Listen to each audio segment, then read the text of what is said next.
प्राण प्रतिष्ठा होने जा रहा है, इस पे हम लोग कुछ चर्चाएं करने के लिए आए हैं। हमारे साथ हैं वरिष्ठ पत्रकार दिनेश यादव जी, चंद्र जी हैं और मैं अनिल पांडे। तो हमारा सबसे पहले सवाल दिनेश यादव जी से ये है कि क्या विवाद था राम मंदिर को लेकर और कब से था, कुछ इस पे संक्षिप्त अपना राय रखें। सभी दर्शकों को नमस्कार। इनका पहला प्रश्न है कि राम जन्मभूमि को लेकर विवाद क्या था। तो आज से 550 वर्ष पहले विदेशी जो हमारे देश में आए थे उसमें एक बाबर था, और ये कहा जाता है कि बाबर ने जो मंदिर का जो निर्माण हुआ था, और आप लोगों को मैं अपने दर्शकों को एक नई बात बता दूं, जो अयोध्या में जो राम जन्मभूमि पर जिस मंदिर का निर्माण हुआ था, तो बहुत से हमारे जो दर्शक हैं, जो श्रोता हैं, इस बात से अवगत नहीं होंगे कि सबसे पहले अयोध्या में मंदिर किसने बनवाया था।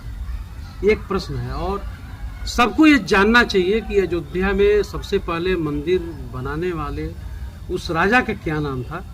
तो हम आप सबको बता दें कि ऐतिहासिक रूप से ये माना जाता है कि अयोध्या में सबसे पहले मंदिर का निर्माण जो विक्रमादित्य थे उन्होंने कराया था, और वो स्वप्न में देखे थे भगवान राम को, और उनकी प्रेरणा से उन्होंने अयोध्या में राम मंदिर का निर्माण कराया था। कालांतर में जब विदेशियों का अपने देश पर आक्रमण हुआ, तो ये माना जाता है कि बाबर ने जो उसका जो गुंबद था, जो मंदिर का जो ऊपरा जो हिस्सा था बना होता है, उस हिस्से को उसने तोड़वा दिया और उसको गुंबद नुमा बना दिया, जैसा कि इस्लाम में बनाया जाता है। उसके लिए संघर्ष चलता रहा, मुगल काल में भी संघर्ष चला। कई ऐसे मौके आए जब हिंदू और मुसलमान इस देश में एक हुए, और एक होकर के उन्होंने कोशिश किया कि इसको हिंदुओं को सौंप दिया जाए। सहमति बनी, लेकिन इसमें बहुत विलम्ब हो चुका था और हमारे देश पे ब्रिटिश शासन हो चुका था। और आपको बता दें कि आज से 1853 की बात है, जब अपने देश का एक शासक मीर जाफर इस बात पे सहमति जता दिए थे कि ये जो ढांचा है ये हिंदुओं को सौंप दिया जाए और देश में शांति और अमन चमन रहे, भाईचारा बना रहे। लेकिन ये बात जो मीर जाफर की थी वो अंग्रेजों को डाइजेस्ट नहीं हुआ। उन्होंने सोचा कि जब मीर जाफर इसको सौंप देगा हिंदुओं को, तो हिंदू मुस्लिम एक हो जाएंगे, और जब एक हो जाएंगे तो हम इनसे निपट नहीं पाएंगे और शासन नहीं कर पाएंगे। तो इस बात को की जानकारी जब अंग्रेजों को हुई तो वो मीर जाफर के पीछे पड़ गए, और फिर जो उसका शासन सत्ता था उसको भी अंग्रेज उखाड़ फेंके, और इस तरह से जो मीर जाफर का सपना अधूरा रह गया, और जो विवाद था ज्यों का त्यों था। तो जो कई बार ऐसा मौका आया कि हिंदू मुस्लिम एक होकर के देश में अमन चैन लाने का प्रयास किए, और अंग्रेजों के कुचक्र के नाते ऐसा नहीं हो पाया। अब जाकर के ये सपना जो है साकार हुआ है, और ये निरंतर प्रयास से साकार हुआ है। आप सभी जानते हैं कि नेहरू जी के ज़माने में भी उसका ताला खुलवाया गया था, फिर चल करके जो है राजीव गांधी ने भी ताला खुलवाया, और उसमें वीर बहादुर सिंह की भी भूमिका रही। फिर जो है 90 के दशक में मंडल और कमंडल का जो आंदोलन चला, उसमें भारतीय जनता पार्टी आरएसएस ने भी इसे मुद्दा बनाया, और अंततः कोर्ट के फैसले से यह वक्त भी आया जब आज राम मंदिर जो है पूरा निर्माण होने के कगार पे है, और 22 तारीख को उस मंदिर में भगवान राम के मूर्ति का प्राण प्रतिष्ठा भी होगा। मैं ये जानना चाहता हूँ, जैसे 90 के दशक में बताया जाता है कि उस समय मुलायम सिंह यादव जी मुख्यमंत्री थे, बाबरी जो विवादित ढांचा था उसको ढाने का भी प्रयास किया गया, तो उस समय क्या माहौल रहा होगा? जैसे आप लोग को तो कुछ मतलब उसके विषय में नज़दीक से जानकारी होगी, उसमें कैसा माहौल था? जैसे आपने सही बात कहा कि हमने कालखंड को करीब से देखा है, और मैं उस समय जब ये आंदोलन चल रहा था तो मैं बीएससी फर्स्ट ईयर में था, और उस समय हम लोगों को राजनीतिक समझ कम हुआ करती थी। सच बात यह है कि जो कांग्रेस का शासन था, उस शासन को किसी तरह से डिस्प्लेस करना था पॉलिटिकली।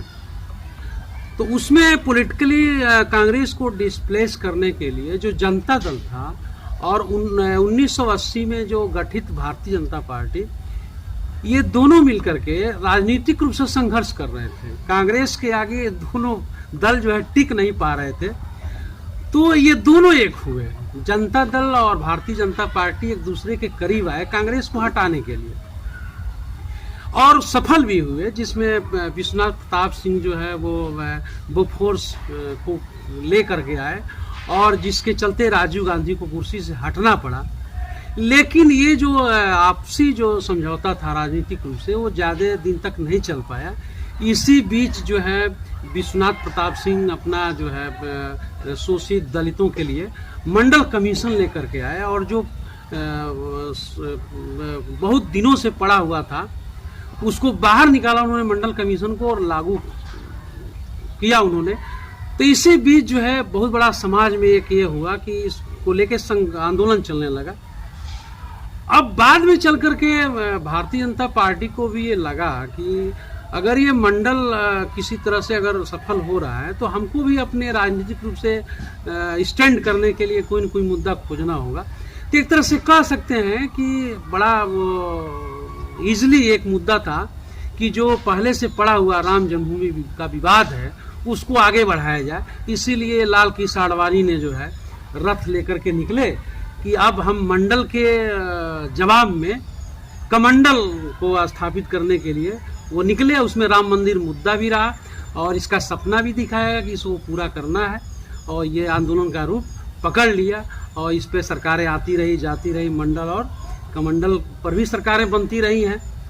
जैसे बताइए ये जा रहा है कि 550 वर्षों के बाद इस तरह का अवसर आया है, जिसमें ये भी देखा जा रहा है कि कुछ जो धर्माचार्य हैं, जो विद्वत लोग हैं, कुछ लोग इसका अलग रूप दे रहे हैं, तो कुछ राजनीतिक पार्टियां भी हैं जो इसको राजनीति का रंग दे रही हैं। कुछ लोग ये बता रहे हैं कि केवल ये 2024 को चुनाव को लेकर इतना जल्दी किया जा रहा है। इस पे क्या विचार रखते हैं? देखिए, आपने बहुत अच्छा प्रश्न किया है कि जितना भी पॉलिटिकल पार्टियां हैं, चाहे संतों के बीच मतों का अंतर है, सच्चाई यह है कि इस देश का प्रत्येक व्यक्ति भगवान राम को मानता है, क्योंकि वो राष्ट्रीय एकता के भी प्रतीक हैं, आस्था के भी प्रतीक हैं, वो धर्म के भी प्रतीक हैं, और राष्ट्र के यूनाइट करने में एकता के रूप में भी उनका एक तरह से प्रतीक के तौर पे देखे जाते हैं।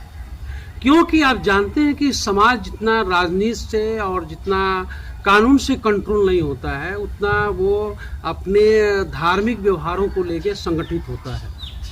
जितना आदमी कानून से नहीं डरता है, उतना वो डरता इस बात से है कि अगर हम गलत करते हैं तो भगवान हमसे रूठ जाएंगे। तो आज जो ये विवाद देखने को मिल रहा है, वो शास्त्र को लेकर के और एक तरह से समय को लेकर के, और एक तरह से हम कह सकते हैं कि विभिन्न जो मत हैं इस देश में, लंबे समय तक कई मत रहे हैं, तो सभी अपने अपने नज़रिए से उसको देख रहे हैं और अपनी बात को कह रहे हैं। एक और चीज़ गलत हो रहा है कि जब कोई व्यक्ति किसी के बात से सहमत नहीं है, अगर अपनी बात को कह रहा है, इसका अर्थ ये नहीं होता है कि वो राम का विरोध कर रहा है। जैसे आज के युवा इसको अपने दूसरे ढंग से ले रहे हैं। कोई राम का विरोधी नहीं है। ये जरूर है कि हर आदमी अपने सिद्धांत को लेकर के वो स्टैंड करता है, और समाज में अपने पर्सनालिटी को, अपने कम्युनिटी को, अपने पॉलिटिकल स्टैंड को वो रखना चाहता है। माने वो समाज के नज़र में अपने अस्तित्व को बनाए रखता है। तो इसमें इस तरह के मत चलते हैं। जैसे आप जानते हैं कि लोग कहते हैं कि ईश्वर एक ही है, तो जब ईश्वर एक ही है तो फिर ये शैव संप्रदाय और वैष्णव संप्रदाय, तमाम देवी देवता होने का क्या मतलब है? तो भाई एक और चीज़ है, एक व्यक्ति एक ही है, उसके विभिन्न पद होते हैं, विभिन्न स्वरूप होते हैं, और सबकी अपने अपने आस्थाएं होती हैं प्रतीक के तौर पे। तो उसमें बहुत ज़्यादा उतावला नहीं होना चाहिए युवाओं को, धर्म के स्वरूप को समझना चाहिए। और आपको बता दें कि एक श्लोक में कहा गया है कि धर्म यो बाधते धर्मो स न धर्म कुधर्म का अविरोध धातु यो धर्म स धर्म सत्य विक्रमा। वह कोई धर्म नहीं है जो किसी धर्म का विरोध करता है। सच्चा धर्म वो है जो किसी धर्म का विरोध नहीं करता है। बहुत से लोग धर्म का अर्थ दूसरा कुछ समझ रहे हैं। अब पूछेंगे यहाँ धर्म का क्या मतलब? अब भाई देखिए, धर्म किसी भीड़ का नाम नहीं है। भीड़ 2-4 घंटे के लिए होती है, एक महोत्सव के तौर पे होती है। धर्म का पालन तो प्रत्येक व्यक्ति को अपने धर्म का पालन स्वयं करना होता है। आप पिता हैं तो पिता के धर्म का पालन करना पड़ेगा, आप किसी के पुत्र हैं तो पुत्र के धर्म का पालन करना पड़ेगा। आप जिस भी पद पर हैं, जहां भी हैं, जो दायित्व आपको दिया गया है उसको पूरा करना आपका धर्म है। तो धर्म तो हमेशा आपको व्यक्तिगत तौर पे ही पूरा करना है। अच्छा, अगर हम धार्मिक दृष्टिकोण से देखें हाँ। तो जो ये माहौल बना है, मान लीजिए अक्षत कलश वितरण हुआ, फिर राम जी का वो निमंत्रण वितरित हुआ, फिर इतना बड़ा इवेंट हुआ, यानी पूरे भारत में अगर कुछ प्रदेशों को हम छोड़ दें तो पूरा मतलब इसको माहौल बना दिया गया है। और माहौल दिख भी रहा है क्योंकि दुकानों पर भीड़ है, लोग दीप जलाने की तैयारी कर रहे हैं, उत्सव की तैयारी कर रहे हैं, और होना भी चाहिए।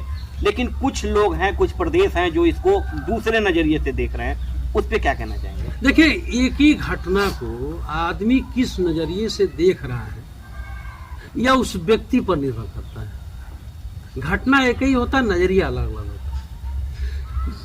कोई व्यक्ति जब इसको धार्मिक नजरिए से देख रहा है तो उसमें अति उत्साह है, उसको आनंद की अनुभूति हो रही है।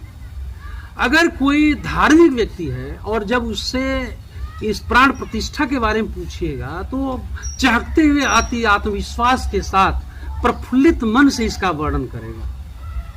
लेकिन ठीक उलट इससे कुछ धार्मिक, जिसका पूरा धर्म में आस्था न हो, उससे बात करिएगा तो उस माहौल के अनुसार वो अपने को व्यक्त करेगा, दूसरे को देख करके अपने खुशी को एक्सप्रेस करेगा। तीसरा पर्सन ऐसा भी होगा जो एकदम पॉलिटिकली होगा, वो और एकदम दूसरे मिजाज का होगा, और जब हम उससे बात करेंगे तो वो दूसरे तरह का रिएक्शन देगा। तो ये व्यक्ति के स्वभाव पर निर्भर करता है। और आपको बड़े हमें खुशी हो रही है कि कुछ हम ऐसे लोगों पर भी बात करेंगे कि हर कालखंड में भी महापुरुषों के अपने अपने राम रहे हैं। तुलसी के अपने राम हैं, वाल्मीकि के अपने राम हैं, और गांधी के अपने राम हैं, और राजनीतिक पार्टी के अपने राम हैं। इनमें अंतर क्या है? अंतर आप समझने की कोशिश करिए। जो वाल्मीकि के राम हैं वह उनके समकालीन राम हैं, और वाल्मीकि के नजर में राम एक ऐतिहासिक पुरुष है। वो सभी घटनाओं को अपने आंखों के सामने घटित होते हुए देख रहे हैं।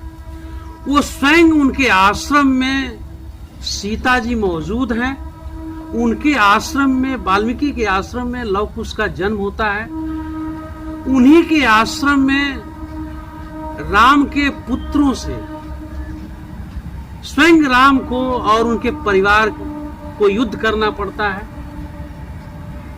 और स्वयं पुत्र ही जवाब देते हैं कि हमें दूसरे को नीचा दिखाने के लिए ये सब काम नहीं करना चाहिए।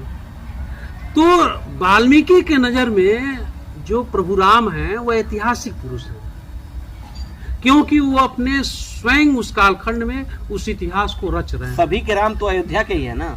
एक मिनट, दूसरे राम हैं, ये सवाल का जवाब थोड़ा सा रुक में दे रहा हूं। तुलसी के राम श्रद्धा के राम है, तुलसी के राम भक्ति के स्वरूप के राम है, तुलसी के राम जन जन के राम है, और तुलसी के जो राम हैं वो उनके लिए असीम श्रद्धा के केंद्र है।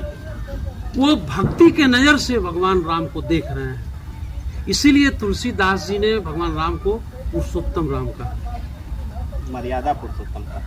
उसके बाद गांधी जी, तुलसीदास जी ने खुद लिखा है कि जन्म जन्म मुनि जतन कराही, अंतकाल मुख निकसत नाही। जो बहुत बड़ा भक्त होता है राम का, बहुत बड़ा भक्त होता है, उसके मुख से अंतिम काल मरण सैया पर राम का नाम निकलता है, नहीं तो मोह बंधनों में बंध जाता है। और सभी जानते हैं जब नाथूराम गोडसे ने गांधी जी को गोली मारा तो उनके आखिरी शब्द यही थे, हे राम। और रघुपति राघव राजा राम नित्य जो गान करते थे गांधी जी, तो 20वीं शताब्दी का अगर कोई सबसे बड़ा राम भक्त है तो महात्मा गांधी है। रोज और गांधी जी के लिए राम क्या है? जीवन है।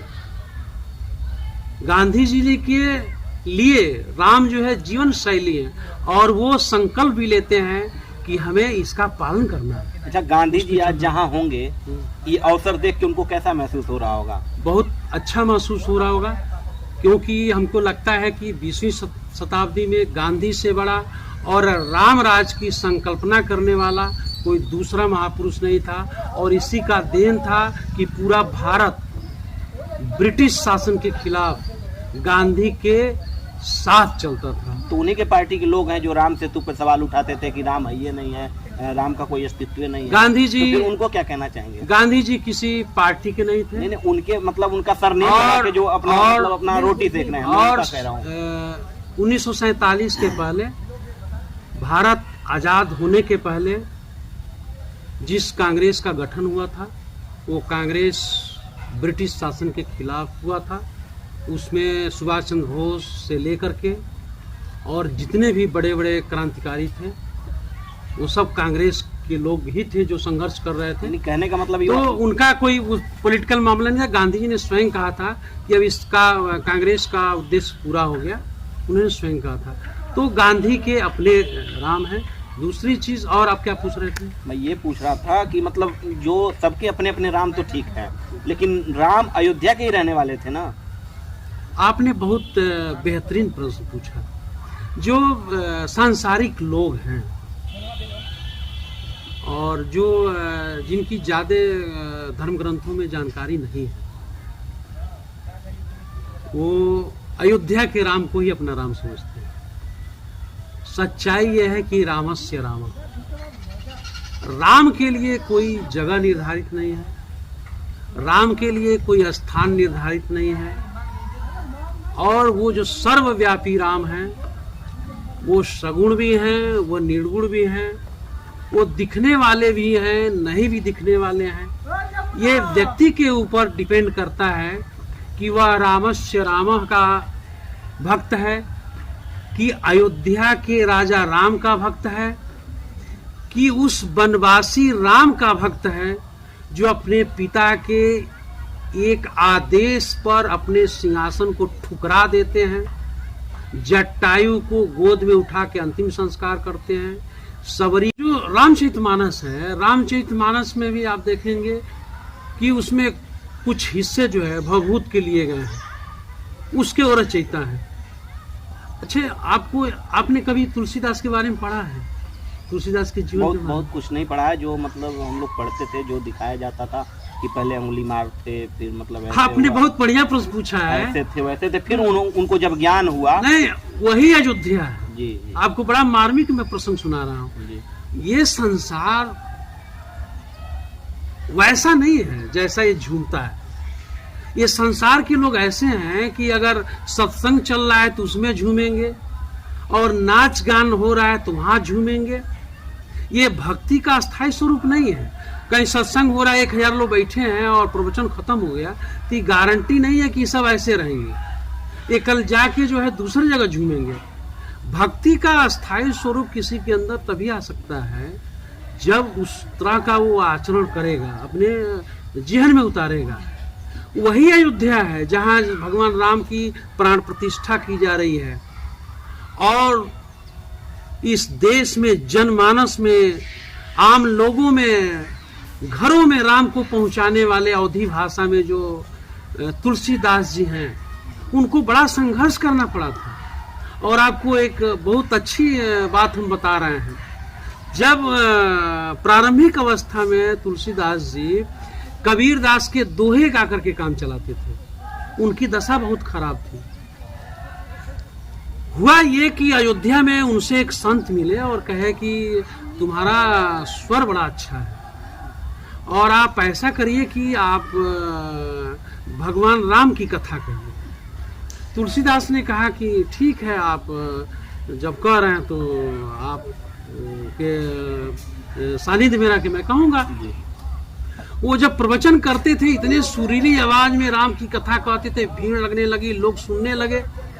उनके इस भीड़ को देख करके, श्रोताओं को देख करके अयोध्या के अन्य कथावाचकों में एक मतलब विद्रोह हो गया, जेस पैदा हो जी गया। वो कहे कि ये ठीक नहीं है, ये तो हमारा धंधा बंद कर देगा, और वो तुलसीदास के पीछे पड़ गए।